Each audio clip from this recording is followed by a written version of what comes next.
اعوذ بالله من الشیطان الرجیم بسم الله الرحمن الرحیم.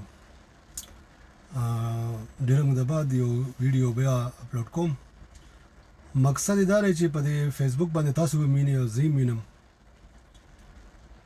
چې د قرآن بې حرمتي کېږي یا د پیغمبر اسلام د نوم کېږي، زیات تر د قرآن.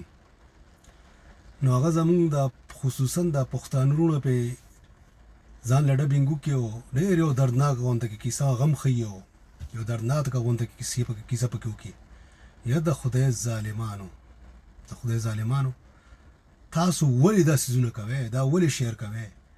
دا خو تاسو نور خلکو له هم دعوت ورکوئ چې راشئ کوئ دا چې موږ پې د خپل لایکس او کمنټس دپاره چې موږ پې والو په هغې باندې موږ بیا دنیا ته یوښیو که چا نیم لیدلي هغې به یې وویني. تاسو ته دې پته شته چې خدای پاک به د دې تاسو نه تپوس کوي. هغه خو کفار دی، هغې ته خو پته نشته چې هغې دا بې حرمتي کوي، هغې ته خو دا پته نشته.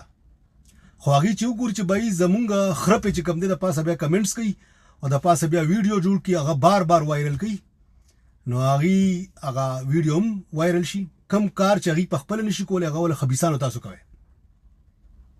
دا منحوس اوازونه پکې دغه کې او د خفګان یو شعرونه ورسره وایه، خدای هم تباه او برباد کړي. ولې دا کار کوئ؟ تاسو په دې نه پوهېږئ چې دا تاسو نور تاسو مشهوروئ دا شي د کمې داسې ښه کار شوی چې تاسو خلکو ته ښیئ. نو خدای او رسول ته وګورئ، دا کار مه کوئ چې په یو شي نه پوهېږئ په ارام ته کښېنئ. مه په داسې ویډیو باندې کمنټس کوئ، نه پې لایک کوئ او مې شیر کوئ. دا خو تاسو ځان د پښتو خبرو ځان باندې په خپله لنګ وچتوئ. د خدای بندیانو چې کله داسې ویډیو راشي اګنور کوئ. که ته پې د خر په اواز کې وغاپې او کنزل او لعنتونه پې وکړې نو فایده څه شوه؟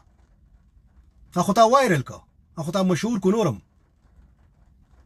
نو تاسو باندې خو د ټیک ټاک د کنزل او دغه خبرې ښې لګي. او کم چې ته زه کم خبره کوم نو که په چا باندې ښه لګېدلي او که بده لګېدلي که ښه پې لګېدلي لا ورسره ښه شه، او که بده لګېدلي خدای دې تباه برباد کړي. ځکه چې زما خبره غلطه نه ده. په خدای مې قسم چې تنګ شوم د دې نه.